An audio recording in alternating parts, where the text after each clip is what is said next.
Boa noite, igreja. A graça e a paz de Jesus, amém? Meu Deus, aqui em cima está muito mais fresquinho que ali embaixo. Glória a Deus. Que noite especial na presença do Senhor. Minha voz já foi, mas foi em adoração, então eu estou muito feliz por isso. Que gostoso é celebrarmos o nascimento de Jesus, o nascimento do nosso Rei. E o título da mensagem de hoje é: Nasceu o Rei, o nosso Rei, o nosso Senhor. E eu quero transformar o título dessa mensagem já de cara em Cantem ao Senhor, o Rei. Você já reparou que todo Natal a gente procura uma cantata, um musical, uma apresentação, um balé que seja, a Disney apresentando alguma coisa voltada para o Natal para a gente celebrar? Parece que tem um impulso dentro de nós que nos leva a cantar o nascimento de Jesus. Vocês pararam para pensar nisso já? Essa semana foi muito curioso porque primeira semana de férias da Luísa, primeiro dia de férias da Luísa, e ela começa a cantarolar esse tema. Eu estou de férias, lá, lá, lá. E ela começou no carro a cantar que ela estava de férias. E essa época do ano parece que ela inspira mesmo. E a gente busca no fundo do baú, nos seus CDs antigos ou nas suas listas do Spotify atualizadas, das músicas que você cantava, que você ouvia quando era criança. Porque não só algo nos inspira a cantar, como a lembrar aquilo que de bom nós vivemos ao longo da nossa história ao lado de Jesus, especialmente da nossa família. É uma verdade. E isso não é à toa. Existe um fundamento, e eu confesso que é difícil a gente cravar se isso é espontâneo e por isso foi registrado nos evangelhos, ou se isso é uma cultura que usou por base o que está relatado nos evangelhos. Mas o Natal inspira canções natalinas. A gente fica com essa vontade musical, até o mais desafinado dos irmãos, aquele abençoado que até os anjos tapam os ouvidos quando começa a cantar, que só Jesus, que recebe adoração, ouve, gosta de cantar nesse período do ano.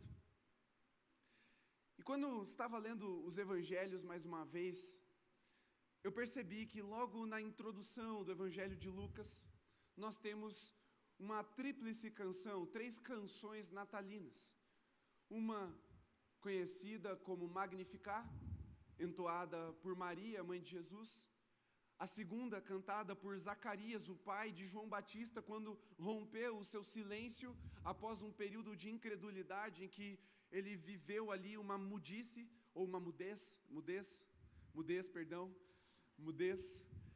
E ele irrompe em um cântico de adoração ao Senhor, falando profeticamente acerca do Salvador e também do papel profético que o seu filho João Batista haveria de cumprir, de preparar o caminho do Senhor. E há um terceiro cântico na seguida, entoado por Simeão, um homem já de idade avançada que havia ouvido da parte de Deus que ele não morreria sem que os seus olhos vissem o Salvador. E quando ele pega Jesus no colo, ele então canta essa canção. E ele fala: está na hora de eu ir, Senhor, já posso morrer em paz. Abra sua Bíblia no Evangelho de Lucas, capítulo 1.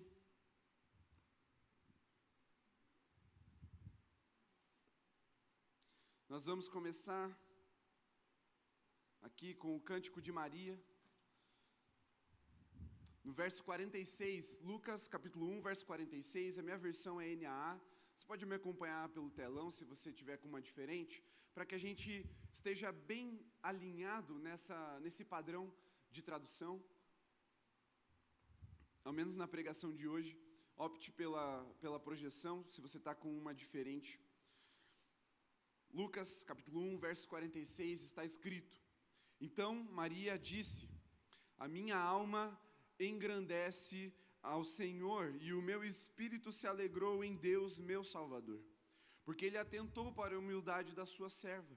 Pois desde agora todas as gerações me considerarão bem-aventurada, porque o Poderoso me fez grandes coisas. Santo é o seu nome.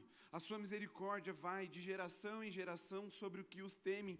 Agiu com o seu braço valorosamente, dispersou os que no coração alimentavam pensamentos soberbos, derrubou dos seus tronos os poderosos, exaltou os humildes, encheu de bens os famintos e despediu vazios os ricos, amparou Israel, seu servo, a fim de lembrar-se da sua misericórdia a favor de Abraão e de sua descendência para sempre, como havia prometido aos nossos pais. Maria permaneceu cerca de 3 meses com Isabel e voltou para casa. Vamos orar, feche seus olhos. Pai, nós estamos em júbilo reunidos em nome de Jesus, para celebrar o nascimento do nosso Senhor, o Rei, e cantar desse nascimento proclamando o Evangelho, porque Ele nos dá a autoridade de vivermos a alegria que vem dos céus para o nosso coração num tempo como esse.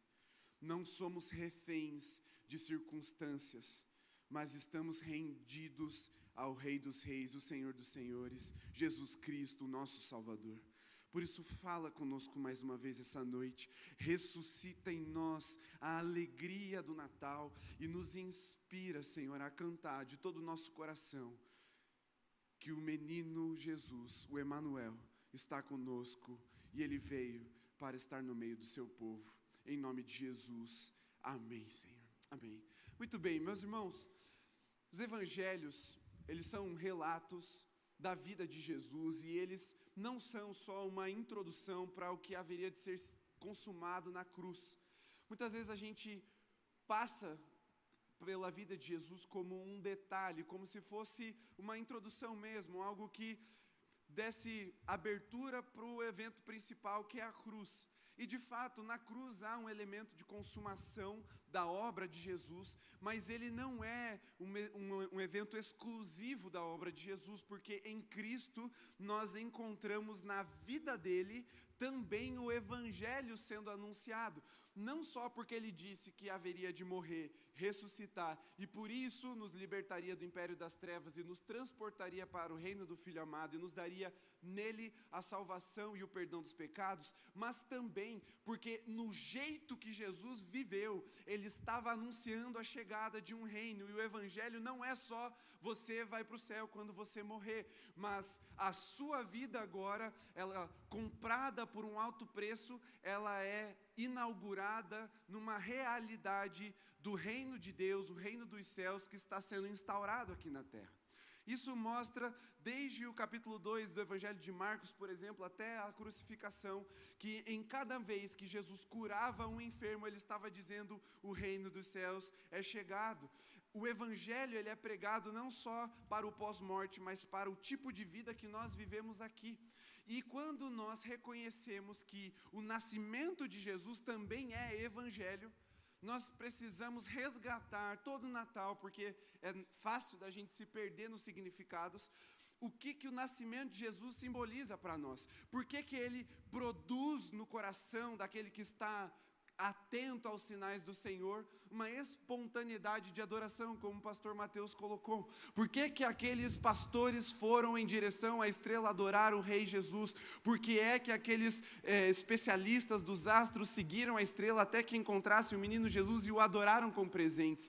Por que é que esse momento tão sublime do nascimento de Jesus é importante para nós e ele tem um significado aplicado nas nossas vidas? Como eu disse, os evangelhos não são uma mera introdução à cruz. Quando Cristo nasce, quando o Rei dos Reis encarna, quando Ele habita entre nós, Deus está retomando o seu reinado sobre o mundo, por meio de Jesus, o Messias. O Evangelho não começa na cruz, ele conclui na cruz. Mas o início dele é quando o Emanuel, Deus se revela presente no nosso meio, se revelando presente no nosso meio, nasce. E muitas vezes, meus irmãos, no nosso Evangelho ocidental, nós estamos reduzindo o cristianismo a como eu posso ser salvo da condenação do inferno. Mas não, o Evangelho o nascimento já é Evangelho. E o reinado davídico está sendo restaurado, só que de uma forma inesperada. Não pela força, mas pela humildade. O fim do exílio, preste muita atenção, meus irmãos, eu vou explicar essa frase, mas preste atenção na frase. O fim do exílio do Éden acontece no nascimento de Jesus. O homem redimido a estar na presença de Deus com o nascimento do Rei Jesus. Você sabe que o povo de Israel viveu alguns exílios na sua história. O mais famoso deles é o exílio babilônico, que depois de 70 anos tem seu fim, eles retornam.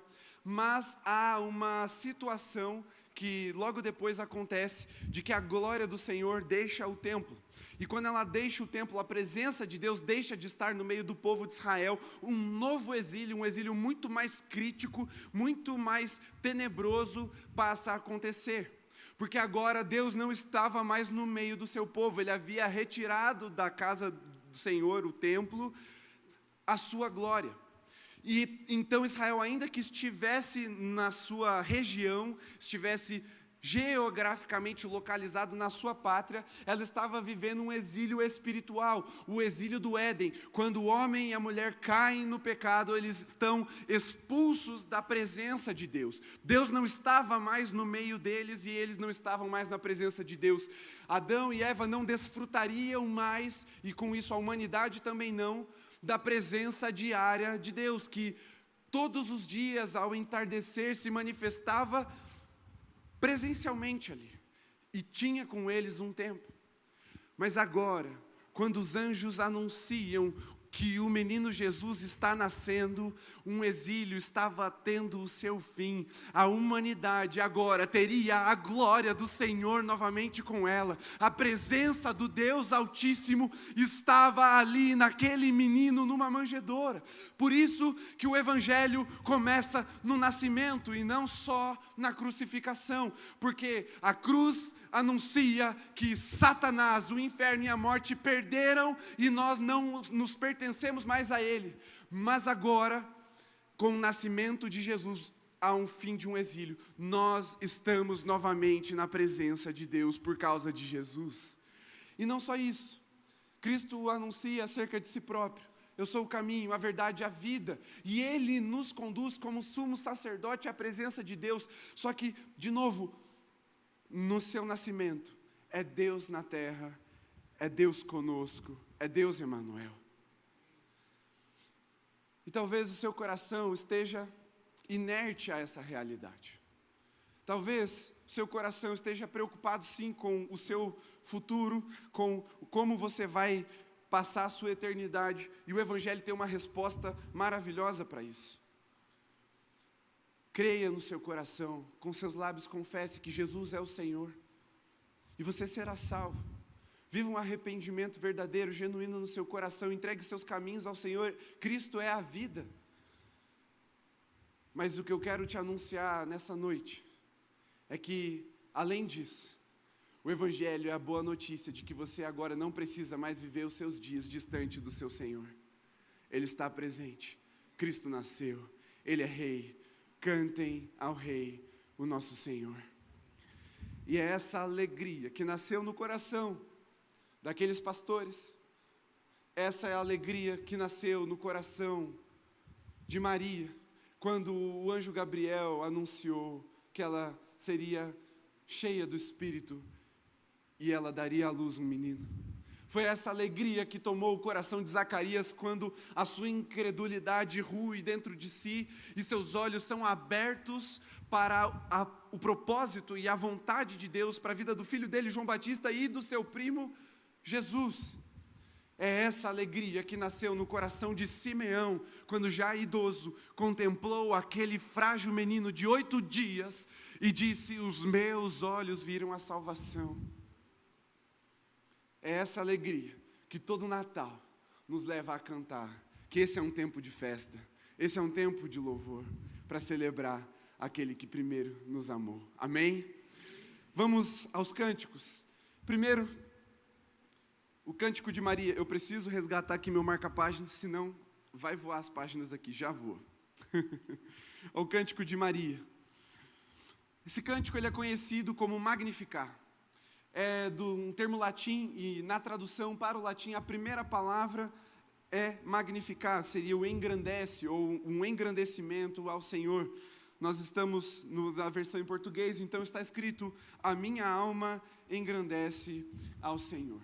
E aqui nós vemos nesse relato, Lucas, o evangelista, está mostrando que esse cântico, o cântico de Maria, é uma resposta humana à iniciativa soberana de Deus. Faz um favor para mim, desliga os ventiladores, senão eu não vou conseguir ficar lendo a Bíblia aqui, não tem problema. Desliga aquele ali, eu desligo esse.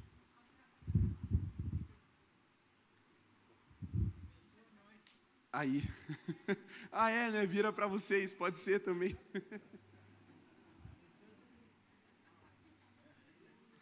Pronto, agora todo mundo fica feliz. Muito bem. Então, nós vemos aqui Maria tomando consciência do que é que estava acontecendo com ela. Mas vamos tomar um pouquinho de perspectiva. Imagine você, mulher, homem, você vai ficar um pouquinho de fora como eu, mas eu vou ajudar as nossas irmãs a se imaginarem agora.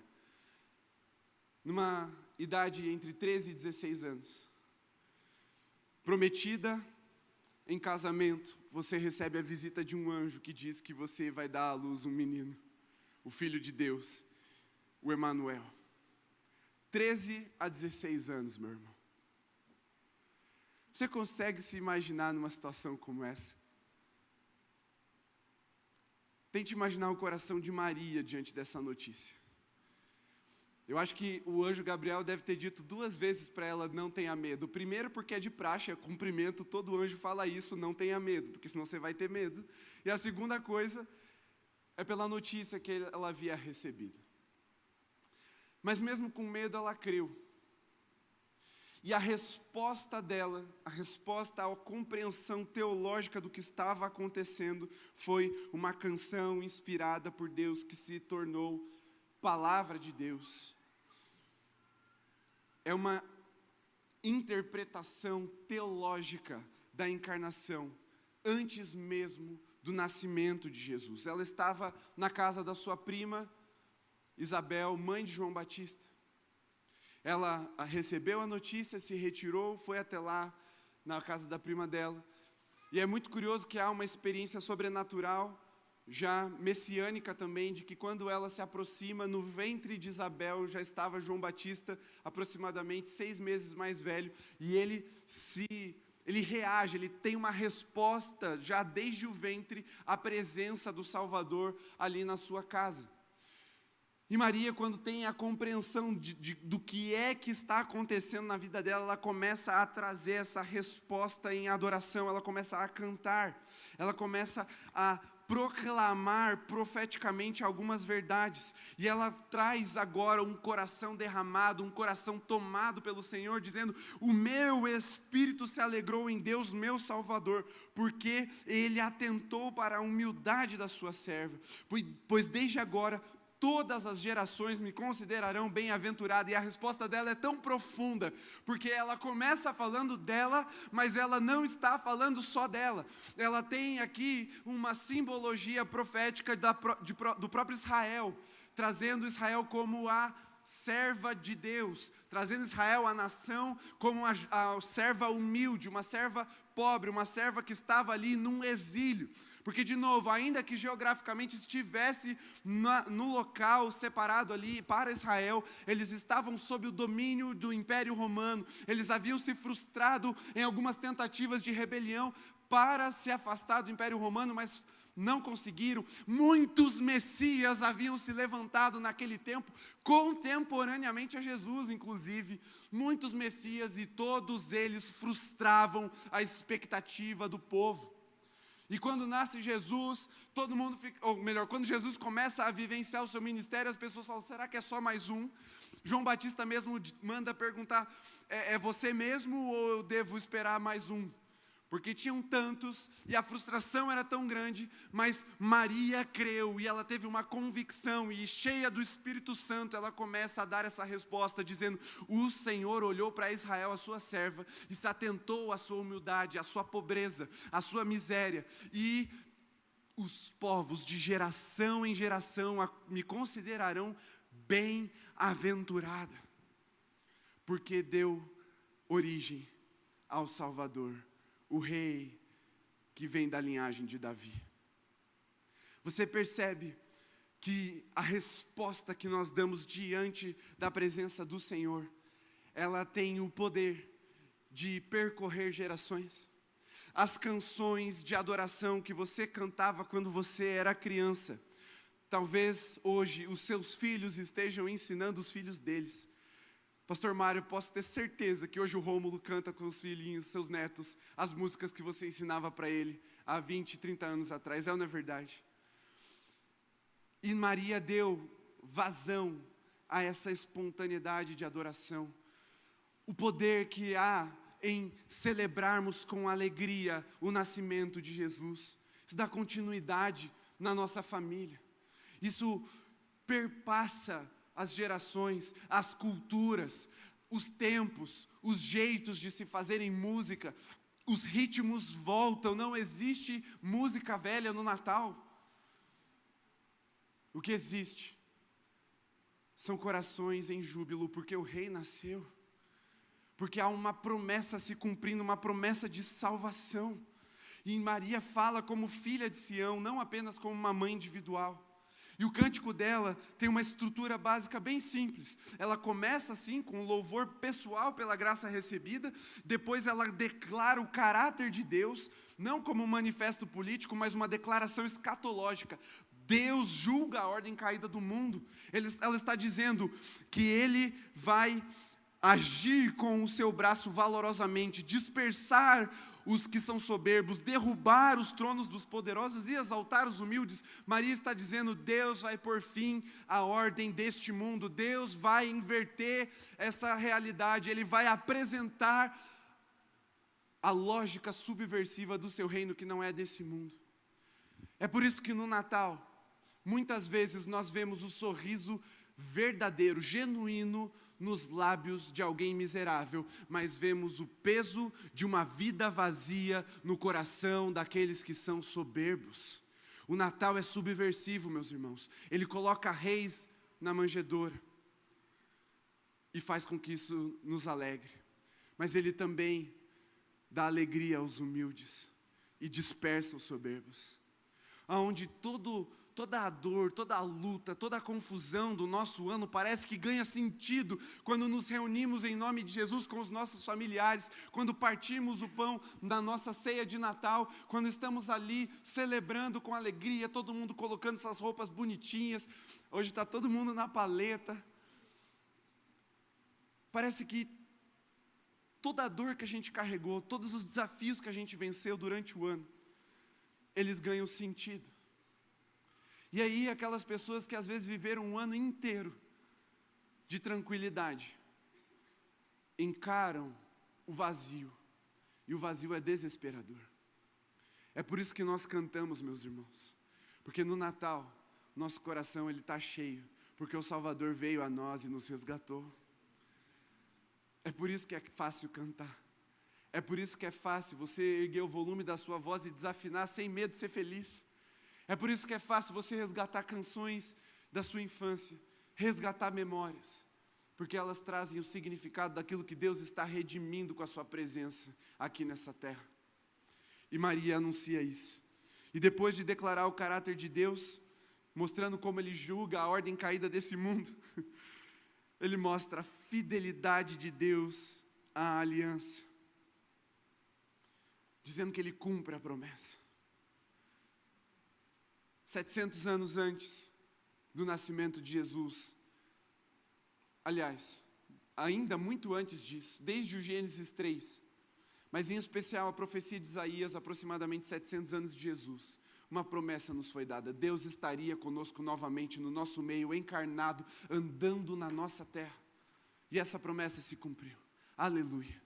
E por causa disso, nós podemos crer que a promessa de que Ele retornará permanece válida e Ele um dia voltará para estar conosco novamente.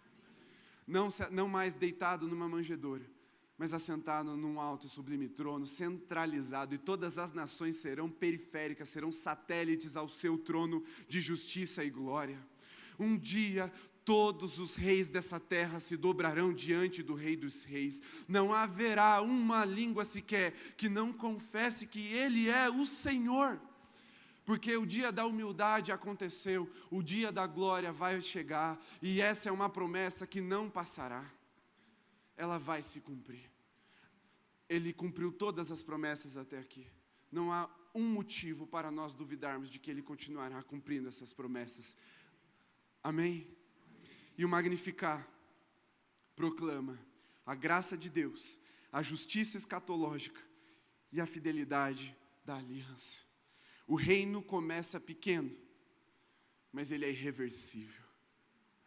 As coisas que Jesus colocou em movimento não podem ser paradas, porque Jesus disse que nem a morte nem a vida, nem principados nem potestades, nem largura nem profundidade podem nos separar do amor de Jesus. Na verdade, quem disse isso foi Paulo, mas o amor de Jesus está anunciado e nada pode parar esse amor que tem nos redimido e nos alcançado. Ele começou pequeno. Ele começa com uma decisão. Ele começa com um coração quebrantado, com os olhos marejados. Ele começa com uma palavra sincera de redenção. Mas ele é irreversível, meu irmão. Um dia toda a sua vida estará transformada. Um dia todos os seus pecados terão sido deixados para trás. Um dia não haverá mais dor, nem morte, nem enfermidade. Não haverá em nós motivo para o choro, porque o próprio Deus enxugará de nós toda lágrima. Essa justiça, ela já começou. E ela não vai parar. Todo Natal, nós podemos lembrar da fidelidade da aliança. E no advento, como Maria, a igreja canta entre a promessa e o cumprimento, confiando que Deus já está agindo para transformar a história. É por isso que a gente canta no Natal, porque a promessa foi feita, nós já podemos cantar. Ainda que as coisas não tenham se cumprido totalmente, plenamente nas nossas vidas, elas já começaram e elas vão se completar. É a palavra de Jesus, o nosso Senhor. Vai um pouquinho para frente agora, no verso 68, Lucas 1, 68. Vamos para o cântico de Zacarias. Ele é apelidado, chamado de Benedictus. Um cântico logo na sequência. Quem era Zacarias? Só para você entender. Zacarias, o pai de João Batista, quando ele recebe a notícia de que teria um filho. Zacarias era sacerdote da tribo de Levi. Quando ele recebe a notícia, ele fica incrédulo, ele duvida do que o anjo fala para ele, da parte do Senhor. E porque ele fica incrédulo, ele perde a sua voz. E ele só volta a falar tempo depois, nesse cântico. Então você percebe que aqui há um rompimento profético de um silêncio da tribo de Levi, ou seja, do papel sacerdotal que Israel estava deixando de lado. E é nessa omissão de Israel, Zacarias também representa essa omissão por causa da incredulidade dele. Ele agora estava novamente sendo restaurado para ver o Salvador. Então ele começa cantando no verso 68, está escrito: bendito seja o Senhor, Deus de Israel, porque visitou e redimiu o seu povo, e nos suscitou plena e poderosa salvação na casa de Davi, seu servo, como havia prometido. Novamente a aliança sendo retomada, desde a antiguidade, por boca dos seus santos profetas, para nos libertar dos nossos inimigos e das mãos de todos que nos odeiam, para usar de misericórdia com os nossos pais e lembrar-se da sua santa aliança e do juramento que fez a nosso pai Abraão, e de conceder-nos que, livres das mãos de inimigos, o adorássemos sem temor, em santidade e justiça diante dele, todos os nossos dias. E você, menino, será chamado profeta do Altíssimo. Agora ele está falando de João Batista, profeta do Altíssimo, porque precederá o Senhor, preparando-lhe os caminhos, para dar ao seu povo conhecimento da salvação por meio da remissão dos seus pecados, graças à profunda misericórdia de nosso Deus, pelo qual nos visitará o sol nascente das alturas, para iluminar os que jazem nas trevas e na sombra da morte, e dirigir os nossos pés pelo caminho da paz. Olha o cântico que surge da boca de Zacarias. Novamente, não é qualquer cântico, é inspirado por Deus, é o Espírito de Deus falando através de Zacarias, daquilo que estava para acontecer, o ministério daquele que clama, da voz do que clama no deserto, o ministério do precessor, daquele que prepararia o caminho de Jesus, e o ministério de Jesus. E ele então tem sua boca aberta, depois desse período de incredulidade. Meus irmãos, talvez o seu ano tenha sido, o ano de vocês tenha sido, ou de alguns de nós aqui tenha sido um ano de incredulidade. Mas o Natal é a época em que a fé pode nascer novamente no seu coração. O nascimento de Jesus, ele tem esse poder de fazer romper dentro de nós todo o silêncio, toda a timidez, toda a incredulidade, em louvor e adoração, reconhecendo o Senhor dos Senhores e o seu ministério redentivo. Zacarias entoa um louvor que nasce da restauração da sua fé. A fala recuperada se transforma em profecia. Lucas afirma que Zacarias estava cheio do Espírito Santo, verso 67. Logo, trata-se de um oráculo profético, não de poesia espontânea. E essa canção, ela tem uma estrutura muito simples também. Começa com louvor pela redenção messiânica, depois a fidelidade de Deus à aliança, depois a missão profética de João Batista, e por último o Messias como luz escatológica, dizendo que a visita de Deus em Cristo não apenas liberta do inimigo, mas restaura o propósito humano, viver diante dele em santidade, justiça e paz. Por isso que eu falei na introdução, meus irmãos, quando a gente fala de Natal, nós não estamos falando só do que vai acontecer depois, mas é do que já aconteceu. No Natal, o nosso propósito é restaurado. Nós estamos novamente diante de Deus para adorá-lo e a oferecer a Ele as nossas vidas em justiça, santidade. Aquilo que foi perdido com o pecado é restaurado no nascimento de Jesus. E nós podemos viver a nossa vida cheia de significado e propósito. É por isso que quando a estrela brilha alto lá no céu, os corações se enchem de alegria, porque o propósito está restaurado. E meus irmãos, nós vivemos numa era, já há alguns anos, algumas décadas, uma era de profunda falta de sentido. Quando eu estava na faculdade, no seminário, eu estava fazendo minha monografia, o TCC, especificamente sobre o sentido da vida. E desde a década de 70, um autor cristão chamado Viktor Frankl, ele judeu de nascença ali, passou por 4 campos de concentração e sobreviveu, perdeu seus pais, sua esposa. Mas ele criou uma abordagem muito relevante dentro da terapia, que se chama logoterapia, acerca do sentido da vida, principalmente voltada ao sofrimento. E ele diz que, lá na época de Freud, o mal das gerações era a castração sexual. Depois, em Adler, era a falta de trabalho, por causa das guerras ali, da Primeira e Segunda Guerra Mundial, muita miséria, então era pobreza, as pessoas precisavam de trabalho para ter sentido na vida. Mas depois que essas duas coisas são redimidas, com a libertação sexual, a libertinagem que veio, e também com o crescimento econômico das nações, especialmente no Ocidente, em que o trabalho estava sendo ofertado para todos, o êxodo urbano aconteceu com muita força em todas as nações do Ocidente. Agora que essas coisas estavam sendo redimidas, havia um outro problema muito grave, muito mais profundo, que não poderia ser redimido do lado de fora, só do lado de dentro, que era a falta de sentido. E isso a gente vê até hoje. As pessoas que vencem alguns dilemas, alguns dramas na sua vida, vão acabar esbarrando em algum momento na falta de sentido. E aí é que nós usamos o que C.S. Lewis falou, e muito antes dele, Agostinho também falou, que no final do dia, o vazio só pode ser preenchido por uma pessoa. E essa pessoa nasceu, é Jesus Cristo, nosso Senhor. Então, quando Jesus nasce e Ele habita no meio de nós, Ele está restaurando em nós essa falta de sentido.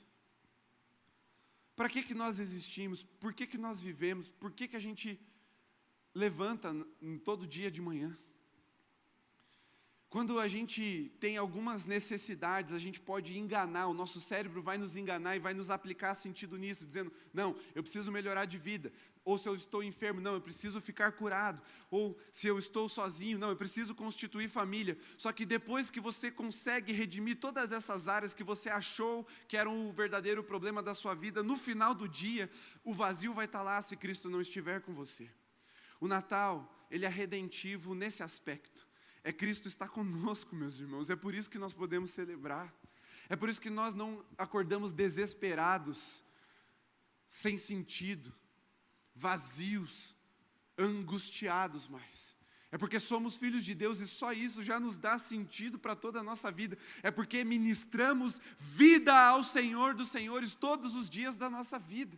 É isso que o Natal está anunciando. Eu pastoreio para a glória de Deus e diante de Deus porque Ele está conosco. Se eu canto diante de Deus e para a glória de Deus porque Ele está conosco. Se você é pai ou mãe, você vive a sua paternidade, a sua maternidade diante de Deus e para a glória de Deus, porque Ele está conosco. Esse é o evangelho natalino. Deus está conosco. Esse é o Natal. Você pode ser engenheiro para a glória de Deus. Você pode ser professor para a glória de Deus. Você pode acordar para a glória de Deus, você pode comer para a glória de Deus, beber para a glória de Deus e quaisquer outras coisas que você for fazer, você deve e pode, em Cristo Jesus, fazer para a glória de Deus com peso de eternidade. Por quê? Porque um menino nos nasceu. Cristo nos foi dado. E o terceiro cântico.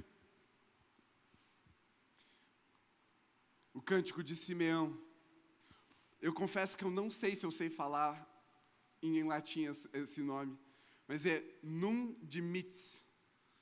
Talvez seja isso, mas eu não tenho certeza. Está lá em Lucas 2, 29. Projeta lá para a gente, por favor. Esse é um cântico bem mais curto. Está escrito: agora, Senhor, podes despedir em paz o teu servo, segundo a tua palavra. Porque os meus olhos já viram a tua salvação, a qual preparaste diante de todos os povos, luz para a revelação aos gentios e para a glória do teu povo de Israel. E o pai e a mãe do menino estavam admirados com o que se dizia a respeito dele. Simeão os abençoou e disse a Maria, mãe do menino: eis que este menino está destinado tanto para a ruína, como para a elevação de muitos em Israel, e para ser alvo de contradição, para que se manifestem os pensamentos de muitos corações. Quanto a você, Maria, uma espada atravessará a sua alma. Como eu disse, esse homem, Simeão, morava em Jerusalém, ele era justo e piedoso, diz a palavra, e ele tinha uma expectativa, muito parecido com todo o povo de Israel. Ele tinha a expectativa da manifestação do Messias, mas ele tinha algo especial. Ele tinha algo que talvez só ele tivesse ali. Uma promessa de Deus. E quando você recebe uma promessa de Deus, o tempo ele é o teste de fé. Quem aqui tem mais de 60 anos, ou que já passou de 30 anos na fé? Levanta a mão só para eu ter uma ideia. Muito bem. Você sabe muito bem do que eu estou falando, que quando Deus promete algo para você, e chega um tempo da sua vida que você fala, agora eu acho que já não dá mais, Deus deve ter esquecido. É mais ou menos por aí que Deus começa a desengavetar algumas coisas. A gente vê isso desde o pai da fé em Abraão. Mas Senhor, 100 aninhos, já estou velho. Quando Deus fala, ó, você vai ter um filho, a mulher dele, dá uma risada na cara dele. A gente começa a duvidar. O tempo, ele começa a cobrar a nossa fé, não é verdade? Mas, meus irmãos, ainda que pareça estar demorando algumas coisas, o que o Natal nos mostra é que pode demorar, mas a promessa vai se cumprir. Ela é angustiante para nós, mas ela é glória para o nosso Deus.